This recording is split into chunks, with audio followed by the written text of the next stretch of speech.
Hello and welcome to another video on the Grimwood Watch Modern channel. In this video I have another Zelos in front of us, and this is my very own Mako V3, and just to get it out here, I absolutely adore this watch. It's a lovely bit of kit. But firstly I thought I would do a quick unboxing just for any of you that have come across this video and actually are not too familiar with Zelos, and just show you what you actually get for your money. So firstly you get this lovely cigar style wooden box. Within it you get this yet again lovely watch roll. It's faux leather, a nice blue faux leather, and within that you get the watch and also a selection of goodies. Now with the Mako V3 what you get is obviously the watch. You get an option of straps as well. Now the actual option straps is Hawaiian leather, which I've got the watch on at this moment in time. The watch will come fitted with this tropic rubber strap, which is absolutely lovely. It's nice and supple. It also has a Zelos branded buckle on it, but I have actually put that on the Hawaiian leather. You also get a warranty card with it. It's got 1 year's limited warranty, but yet again, it's nice. It would be good if they put it up for 2 years warranty, but however, there is my lovely teal Mako V3, and just look at that dial. I doubt you will see a dial that is as good looking as this anytime soon, other than on a lot of other Zeloses, because they are basically just killing dials at the moment. So with all that out of the way, let's crack on with a closer look at this watch. So following my normal format, I'll first look at the specifications, then move on to the design and wearability. So dimension wise, we've got a 40mm case, we have a thickness of 11.5mm, we have a lug to lug of 46mm and a lug width of 20mm. Overall, the size of this watch is absolutely superb for my wrist. Behind that dial we have a Miyota 9015 movement, so we've got 28,800 beats per hour, we have winding, hacking, and we have 42 hours of power reserve. It's a nice movement, and because of how thin the movement is, it's managed to keep that thickness down at 11.5mm. We then come to the weight. Overall, this watch on this leather strap just comes shy of 100 grams, which is yet again nice weight, not too heavy, not too light. The case itself is 316 stainless steel, case bezel and all that. You can get a stainless steel bracelet for this, but I haven't opted for that option. We have 300 meters of water resistance, as you can see by the dial there. We have sapphire domed crystal, as you can see, lovely nice bit of blue here on there as well, and we have 120 click unidirectional bezel, and the action of this bezel is superb. Hardly any spring back there, and it just feels very responsive. So yet again, an absolute win on that half. We've also got a mixture of looms on this watch. We've got a mixture of C3 and BGW9. There's more green than there is blue, but I'll get onto that when I go into the Lume Shot. So with all the specifications out the way, let's go and have a look closer at that design. So where am I going to begin with the design of this Mako V3? Well, it's going to have to be that lovely dial. Now, they did 4 variants of this particular dial. They did a blue, they did a teal, they did a green, and they also did an ice version. They also did another 2 models. They did a full lume model and also a meteorite model. I'll put the picture up now of all those models on the right hand side of this video. But as you can see, I think the teal one's just won it for me. It's just heart-stopping. So we've got these lovely swirl kind of patternation going out, and we've also mixed that with a bit of fume so it gets darker as it goes to the outside of the watch, which just gives it the dial a lot of depth, and the way it plays with the light is just like no other dial I have in my collection. It is great, and to match it as well, as we can see at 6 o'clock we have a teal date window there as well.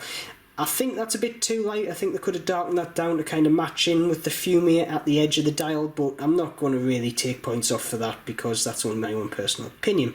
We then have the Zelos logo at 12 o'clock, as you can see there, nice and shiny. We have a red 300/1000 feet depth rating and automatic. Now I think the red that they've given for the depth rating does complement the dial very nicely. It also matches a little pip of red on the second hand, as you can see, going around the outside. We then come to the indices, which are nice and bold as well.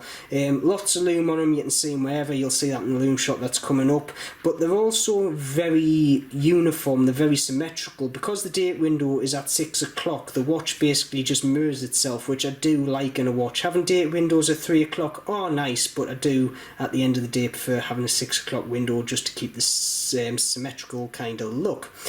Now, the one thing I would change, just personally, is the chaptering, and I think the chaptering could have been a bit darker. It looks a bit out of place. We've got that fume effect going on to the outside of the dial, where it obviously darkens right the way down, and then we go back to this very light teal. Now, don't get me wrong, I think the reason that's done is because you want the chaptering to stand out against the dial.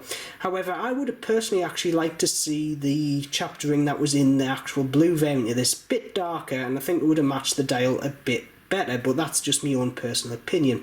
The handsets are quite thin actually, but they are very legible. Because of that kind of effect of the dial, the brushed actual silver effect that they have, the chrome effect, stands out quite nicely. We have a nice solid minute hand, a nice little kind of slightly arrowed hour hand, and then ticking around the outside here we've got this extended lollipop second hand with a nice little pip of red on the outside, just touching that chaptering, which I always like in a watch. If the second hand reaches right the way out to the chaptering, it's just a nice touch. You can basically see the seconds straight away.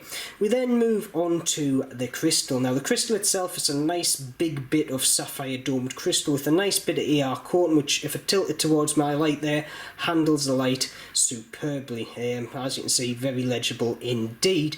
We then come to the bezel and the chaptering. Now the bezel is 120 click unidirectional. The action of it is superb. There's no bounce back as you saw in the specifications. It is spot on, and the grips themselves, even though they're not that deep, it is very usable, and like I say, there's just enough resistance there to make it feel quality, but there's not too much where it's going to actually be an issue, which I have found with some watches that I've been reviewing lately. I don't know why, but there's a lot of them that actually have very stiff bezel action. The insert itself is brushed stainless steel to try and match into the case, and it's also fully loomed. So on that point, let's skip over to the quick Lume Shot. Looking at the Mako Lume, I've compared it against an SKX and also a Zelos Horizons. Now, it's a mixture of C3 and also BGW9. Now, the BGW9 is just used on the second hand. The majority of the watch uses C3. However, as we can see, it is absolutely amazing lume-wise, and I would dare say it beats the SKX and is on par with the Zelos Horizons, which just shows the quality of the lume that does go into Zelos watches. So with the lume side covered, let's have a closer look at the case of this Mako V3. Moving on to the case design, and firstly I'm going to say this phrase very loosely. Even though it's simplistic, the way Zelos have executed the design of it makes it superb. So firstly, it's a mixture of brushed surfaces, mainly on the flat slab sides. However, these are then guarded with these lovely polished chamfers, which just gives it a lovely bit of depth. And on the crown side, they've gone to another level. So the actual flat surfaces are brushed, however they taper down towards the crown, and these are guarded by two big bits of polished chamfer, which yet again just gives it a bit more dynamic look to the side of the case, which yet again I love. And the other thing is the thickness of this case makes it wear yet again absolutely superbly. The biggest feature I do like on this watch, however, is the lug design. Firstly, the way they just slightly curve down towards the wrist, which in all honesty, having a lug to lug of 46mm didn't have to be done, but that just makes the whole watch wear even better. But the biggest thing is the actual surfaces on the end of the actual watch case themselves, which then marry up to your strap or your bracelet. Now, a lot of watches, this is actually curved to the contour of the main watch case, so it's basically round. And when you put a lot of straps on them, you're left with this unsightly gap. However, what Zelos have done is they've actually added this bit of material into the case to make this kind of surface straight, which means you can put the majority of leather straps, rubber straps, straight-ended bracelets, and this watch wears absolutely superb on them because there's hardly any gap. Now, Zelos do a bracelet for this Mako V3, and there is a slight curvature to this surface which that bracelet fits into basically spot on, so there is absolutely no gap whatsoever. However, because of this feature, I've opted to not go for the bracelet and just basically put on the leather strap that it came with, the Harwee.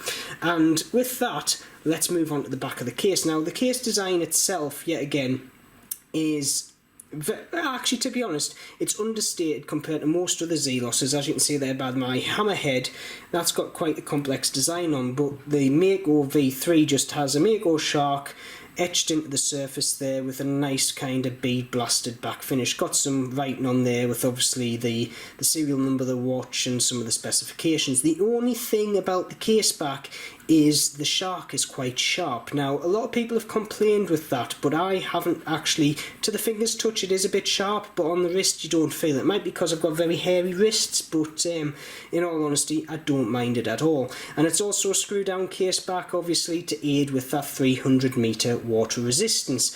And yet again, just to cover it, we also have a screw down crown there to obviously aid yet again in the water resistance side of things. So with all that covered, let's put it on the wrist and see how it looks.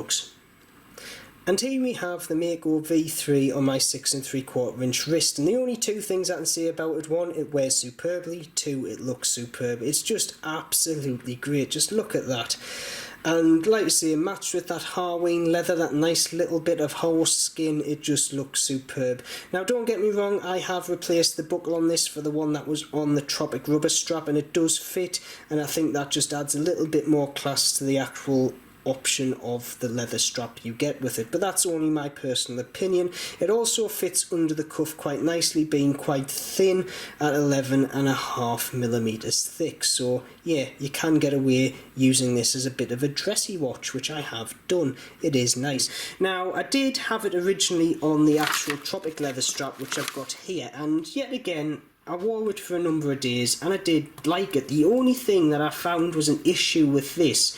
These little kind of grooves in here, which I presumed to try and stop these retainers from actually moving up the strap, acted a bit as a ratchet. So by an hour of wearing it, these had worked well. The strap had actually worked its way out, and there was a big bit of floppy strap there, so that was the only issue I found with that Tropic leather rubber strap, I should say. However, like I say, I'm going to stick with the Harween leather for now. It is very nice. So with all that out of the way, I think we shall crack on and get on with my conclusions. So before I get on to my final thoughts, I'm just going to quickly touch on the pricing. Now, when I got this watch, it was at the early bird offers that Zelos always does, but if you go onto Zelos' site, all of the Mako V3s have sold out even before that offer had ended. Now, if you do want one of these, you can get it. There's a second chance. Now, if you go onto a website called Serious Watches, they've got these Mako V3s as in the standard dials up for $499. Now, if you want one of the meteorite dials, they've got some of them as well, but they're at $699. But even at that price, which was more than the actual early bird offer, I still think it's a hell of a lot of watch for your money. So with the pricing out of the way, let's get on with my final thoughts. Well, in all honesty, it's one of the best looking watches in my collection. It's also one of the best watches to wear on my wrist. It's just absolutely superb. The only niggles, like I say, I think is just my own personal preference. That ultra light kind of chapter ring, I would prefer it a slight bit darker along with that date wheel. But, you know, I can get away with that and see where they did it because it makes them more legible. The other thing is that Tropic rubber strap, the way the actual end kept kind of flapping about and working its way out of its retainers, it annoyed the hell out of me. However, when it actually did keep in the retainers, that strap was very, very comfortable. And it might have just been me that experienced that. However, on the Harween leather, this watch looks absolutely beautiful. So with that, I'm going to end this video there. Please put in the comments, do you like the Mako V3s or is it just not your cup of tea? Please, like I say, put in the comments. As always, if you've liked this video, please subscribe, hit that bell button so you get notifications of future videos, and as always, keep safe and I shall see you soon.